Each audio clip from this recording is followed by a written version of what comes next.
Welcome to day 4 of the Advent of Code. Today our task is to count the number of valid passports in a text file. So here you can see an example for the beginning of the text file. So the passports are separated by blank lines and each passport has key value pairs like this one separated by a space or a new line. Okay, and there are some required fields here, so birth year, issue year, expiration year, and so on. And the last one, the country ID, is optional, but we have to check for the existence of these 7 keys. For example, the birth year is missing here in the second passport, where the first one is valid and contains all 7 mandatory fields. Okay, cool. So I would propose that we start in a bottom-up fashion. So first, let's parse this serialized form of the passport, if you will. And once that works, let's process the entire file. Okay, so I prepared a bit beforehand. So here's a function that takes a regex and a string and simply delegates those parameters in reverse order to the built-in string split function. It just happens to fit more naturally into my favorite macro, the thread last macro, because you want to thread the data through the forms and not the regular expression. Okay, then here's our function that should be able to parse a single passport. And for an example here, I just made up some dummy key value pairs, right?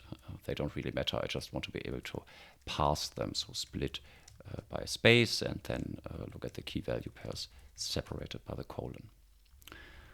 Okay, so let's first compile the split function and the first approach to parse passport. And let's see what happens here. So of course, we don't really do anything yet. And what I propose is that at each stage in our processing pipeline, we make a comment of the form of the data in that line. That makes it much easier to understand for future maintainers. Okay, so what do we actually want to do now with this string? We want to split at the spaces or the new lines, so in general at white space, and we do that with splitting by white space, right? That's the syntax for that.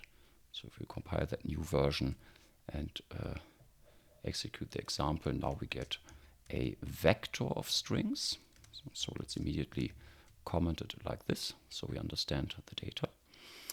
And what do we want to do next? Right, so it's probably a good idea to now split at the colon, not the entire string, but for each string now in the vector. So we have to map a split function over our data. So let's say split and then at the colon, whatever comes in. And if we now execute this guy, we get a lazy sequence where now the strings were parsed into 2-element vectors, or pairs, as Clojure programmers say, but it's really just a vector. Okay, and maybe let's align those comments better, like this. Okay, and what would be the next step? It would be cool to now convert this lazy sequence of pairs into a Clojure map, right? Where A is mapped to 1, B is mapped to 2, and C is mapped to 3. And fortunately, there already is such a function. It's called into, and we can pass a target collection, in this case, an empty map. Okay, and then we indeed get the map that we wanted. So let's comment that. Okay, that's looking great. But of course, idiomatic Clojure maps don't have strings as keys, but instead keywords. And fortunately for us, there's already a function that converts those maps with stringified keys to keyword keys. So that would be walk keywordize keys. And since we don't have any parameters, I don't even need the parents. Okay, and then it looks like this. And this is exactly what we want. Okay, so I think now future maintainers should be able to better understand this data pipeline here. Okay, cool. So does this work for the real input? So let's look at our main code here, if you will. So here you can see the real input. So this would be the first passport. Here starts the second one, and you can see that they are separated by 2 line breaks, whereas the single line break is just within one passport. So we can simply split at 2 consecutive line breaks. Okay, so we do that again with our nice split function, and then 2 line breaks, one after the other. Then here you can see the border between the first and second element. That's looking good. And now we want to process the elements in the vector with our passport function. So that would be map the passport over the data, and then you can see, very nice, here's our first passport as Clojure, as a Clojure map, here's the second one, and so on. Okay, so now for the first time we can count the number of passports in total. In my case, that's 279. Okay, cool. So maybe let me take this code and now put it at the very bottom, because now we want to implement the valid passport function, and that's done in 2 parts. So for the first part, we only have to check if all the mandatory or required fields are present in the maps. And the second part is a little more involved, but let's solve the first part first. Okay, so from day 2, you already know associative destructuring. So the valid passport function is passed a map, and then the valid passport function immediately extracts these 7 keys from the map, or it defines 7 local variables and extracts the keys with a colon in front from the map. Okay, so if we just want to check that all the fields are there, we can simply use the AND function, or the macro AND. Due to short circuiting, it can't be implemented as a function. And then we can simply paste all the required keys here. And the meaning is, well, if the destructuring doesn't find a key in the map, then the local binding is simply initialized to nil. And nil is one of 2 Clojure's falsy values. So false, of course, is false, and nil is also false, but that's it. There are no more falsy values. So JavaScript programmers rejoice. 0, not a number, empty string, those are all truthy values and not falsy values. Okay, so basically here we check that none of those fields are nil, because if at least one of those fields was nil, then AND would return nil. Okay, cool. So let's simply compile this and then use it. So here, how would we filter for the valid passports? We can filter for the valid passports. Okay, and then we get 213, and that's the correct answer for me. Okay, cool. So now it gets a little more interesting. Let me put the closing paren down here, and then probably the auto format puts it 1 indentation level to the right. That's okay. So now for all the fields that we checked that are there, we have to check additional semantics. So for example, for the years, we always have 4 digits, and they must be between 2 given years. So maybe let's start with the birth year. How would we now get at these numbers in a fashion so that we can compare them, right? So for example, the birth year, if we want to have it as a number, because for now it's a string, we can simply say integer parse int, then the birth year, okay? And then we can check whether it lies between 1920 and 2002 with our good old operator that we also used already, 1920 and 2002. And that should already be the check for the birth year. And we can see if the number decreases now. Let me simply execute the whole program. See, 181. So there were already about 30 birth years either. No, they were not missing. They were simply in the wrong range, right? Before 1920 or after 2002. Okay, and we can do similar stuff for the issue year. So here that would be the issue year that should be between 2010 and 2020, and the expiration year should be between 2020 and 2030. Let's see if that decreases the number again. Oh, now we have 0. That's that's not a good sign. This should be the expiration year. Yeah, that's looking better. Okay, because of course the birth year can't be both between those ranges and those ranges, right? Because yeah, they don't overlap. That's why we got 0. Okay, now it gets a little more interesting. The height. Okay, so maybe let's look at an example again. How does the height look exactly? Let me copy this valid example so I don't have to scroll all the time. Maybe let's copy it here. Okay, so the height, as you can see here, is a number followed by a unit, either centimeters or inches.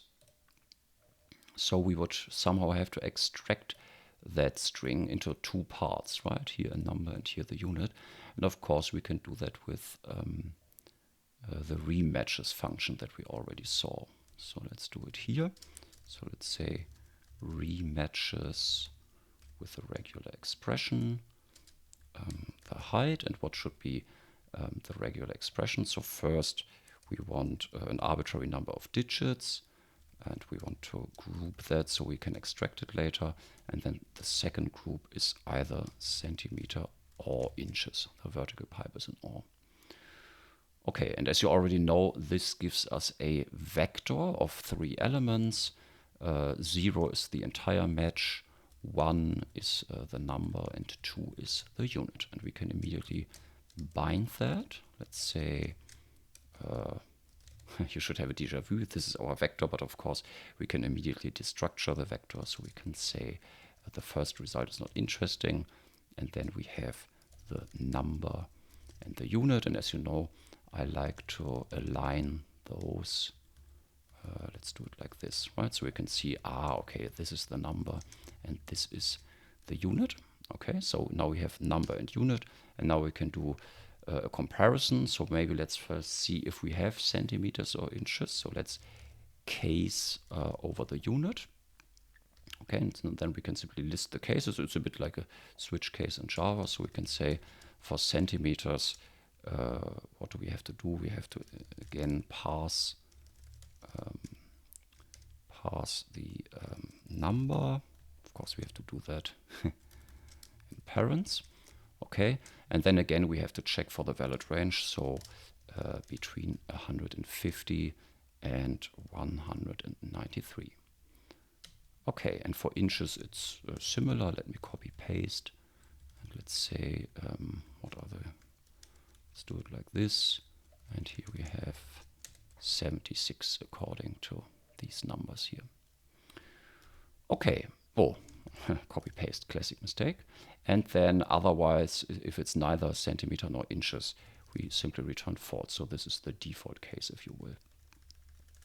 Okay, now if I execute this program, we get 158. What was it before we had this guy? Yeah, okay, so again, a slight reduction in the number of valid passports. Okay, cool. So now we have the hair color.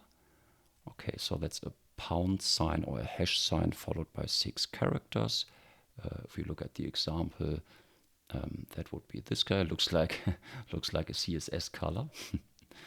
Okay, so let's try to implement that. That would be rematches of a regex against the hair color. And what's the regex? So first we want a hash sign that doesn't have any special meaning inside regex. We don't have to escape it. And then we want 0 to 9 or A to F for a total of 6 times. Okay, let's see if that decreases the number from 158 further. Yeah, so again, 4 additional passports filtered out. Okay, cool. Then the eye color, we could do this with regular expressions. Yeah, let's do that. We're already so used to them. So rematches regular expression eye color. So it's one of these cases. this, and then of course we have to insert the alternatives like this. And let's see, 154, 151. An alternative would be to use a set and simply check if ECL is in the set of these 7 individual strings. That would be also fine. Okay, next one, passport ID.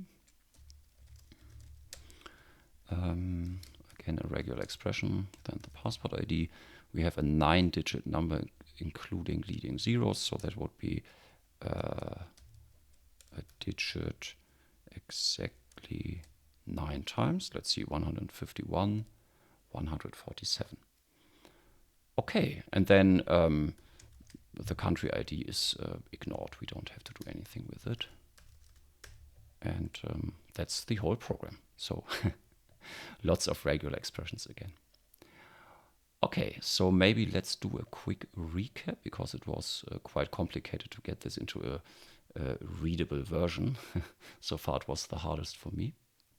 So one of the insights for me was the stream processing is a lot nicer if the data is the last parameter. If I had done this first, I could have saved maybe half an hour. And then here, first I used let bindings with named variables, but I had a really hard time finding good names for this data format that conveyed the meaning in a good fashion, and that would be understandable to future maintainers. So I thought, let's get back to anonymous stream processing and simply give examples. Then it's unambiguous. Okay, and again, in a bottom-up fashion, that made it simpler for me working with this example. Okay, then the destructuring, you again already know this from day 2. Yeah, it's useful to know that the AND macro takes an arbitrary number of arguments, and that nil works as false. Then this is rather straightforward. And of course here you have to know your regular expressions. So maybe a quick recap. These are the groups and regular expressions that you can then bind via destructuring to your variables. And this is new. This is the alternative. So either of those strings has to match. Then the case macro was new. So it's not even a built-in language feature. It's just a macro. Clojure is so cool. Where you simply list your cases and what should be done for those cases, right? So it's alternating between value and resulting expression, and the last value is the default case, if you will. Okay, and then more regular expression power. These square brackets are for alternatives, and you can have ranges inside them. That's quite cool. And the curly braces inside regexes are for repetition. So 6 is exactly 6. I could say 3 to 6 or 6 or more. There are some syntax variations that you should research yourself. Okay, and instead of 0 to 9, you can also say \d. You probably already knew that. Okay, and then the main code is rather straightforward. Split at the empty line. The solutions by colleagues that I saw were much more complicated, where they scanned imperatively for empty lines. I think with regexes this is much, much simpler. Okay, and then a good old map, a good old filter, and a good old count. Okay, so I hope you learned something today, and see you next time.